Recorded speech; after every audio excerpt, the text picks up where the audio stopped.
as the next speaker is a very good illustration of what just he said, but also the next speaker is his daughter. Chido, come here, please.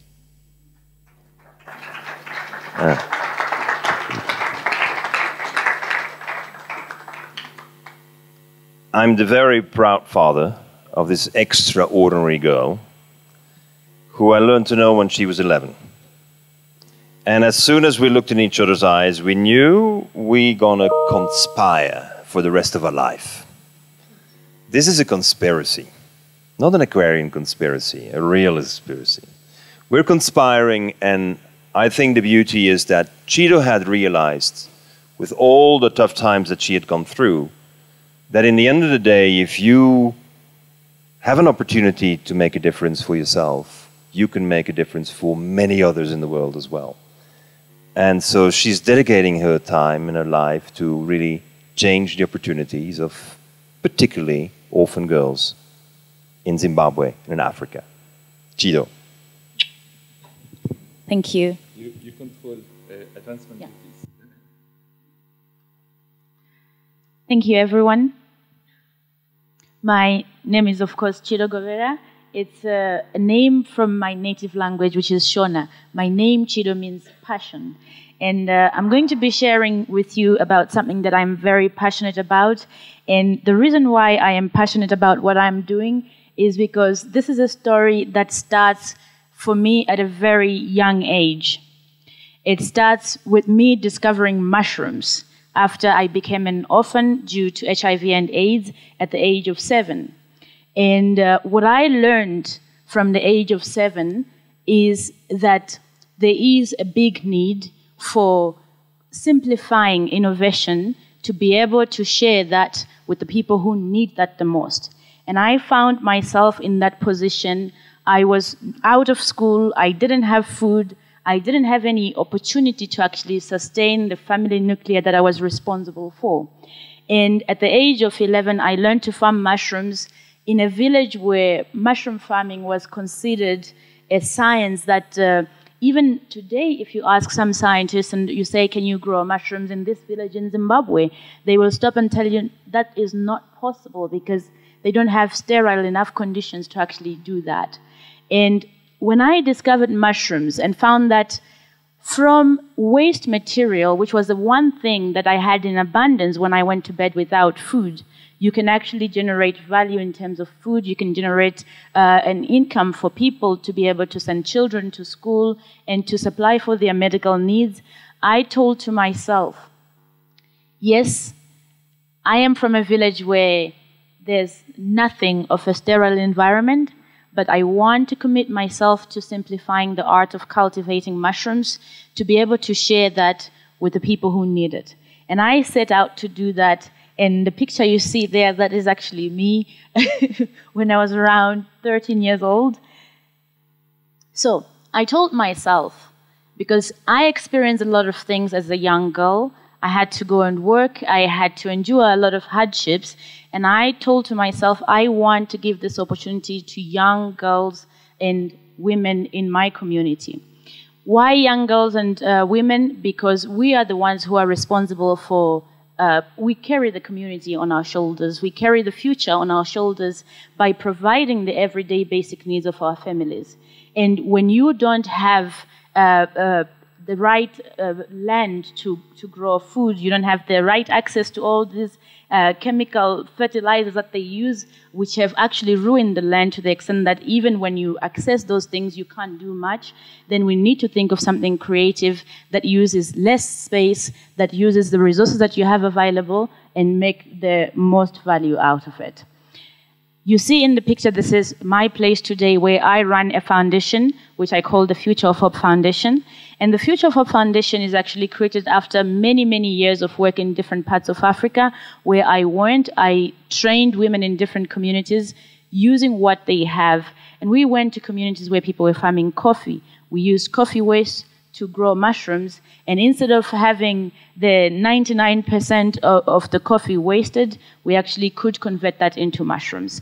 And we went to different places where they were brewing beer, and in my community, people use a lot of corn. and we set out to convert the waste from corn into food. And today, we, through the Future of Hope Foundation, are training groups of women to farm mushrooms. And part of simplifying the mushroom cultivation process was really to look at what materials do people use to build? Because mushroom production is an indoors exercise. You grow mushrooms inside a building. And one of the biggest things was, well, but to build the tunnels, it's very expensive. And in communities where people only have mud and sticks and grass to build with, and we've been able to actually use the same kind of setup to grow mushrooms inside it. So that's an example of a community mushroom house that you will find when you go around our projects in Zimbabwe. And part of what we do is to find a way of including all this work into institutes like schools, so that we're not only teaching the women and the girls, but then we create a platform for the community where everyone can have access.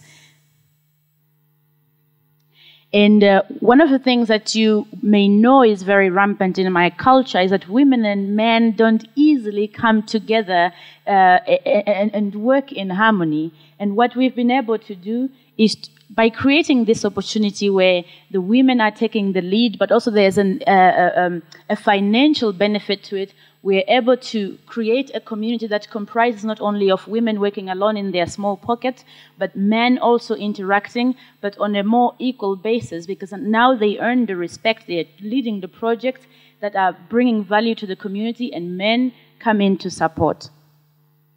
And of course, growing mushrooms alone is not enough. We've had to learn what more can we do. And what we've been able to do until now is to grow the mushrooms, bring them to market, yes, but using the waste from the mushrooms to actually create more value. And land is depleted, but with mushrooms, we can actually be able to rebuild the topsoil and to be able to produce more food for the people. And this is my little paradise where I have a food forest, which is thanks to mushroom fertilizer. And one of the things that was very important for me personally is that I am young, and when I have to implement something like this in the community, I have to be able to do more than just grow a food to help poor people. I have to grow quality. And I am proud to say we grow the best mushrooms of the world. And in Zimbabwe, if you ever visit Zimbabwe, you will find that the best mushrooms you see on the market are from us. Because we realize that we are tired of having all these development projects, especially with a focus on poor people, always just, give them whatever you can. And the aspect of quality is really out of the question. And we grow all our produce without any artificial fertilizers, without any artificial pesticides. We're doing everything naturally, and we produce the highest quality. And this is carried by people who normally would be nobodies in the society. And enabling them to produce quality has a big impact also on their self-worth and how they show up in their communities.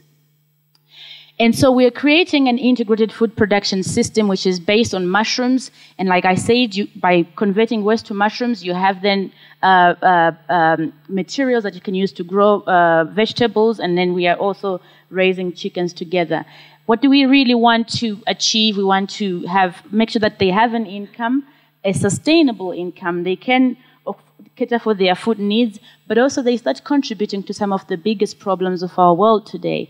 Rebuilding the topsoil is a challenge that should not only be carried by the elite, by people who come to these conferences, and not carried by the people who actually who depend on the land to survive. So we're enabling them to actually become actively engaged in solving some of the biggest problems of our time. And again, the best mushrooms of the world, like I said. And what we're doing is, once we teach them to make, of course, the basic income to survive, we are selecting out of the group that we work with through the foundation, we select groups of women, and we put them together with a new entity that we're creating, which is called Hope Food. And this then helps to coach them to operate the whole unit as a business. Thank you.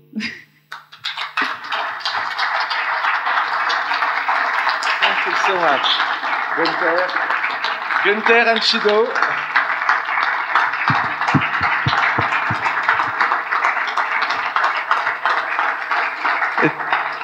Thank you so much, both of you. It was really a living example. You are the living example of what your father have told us. And thank you again so much for your presentation, both. Thank you very much.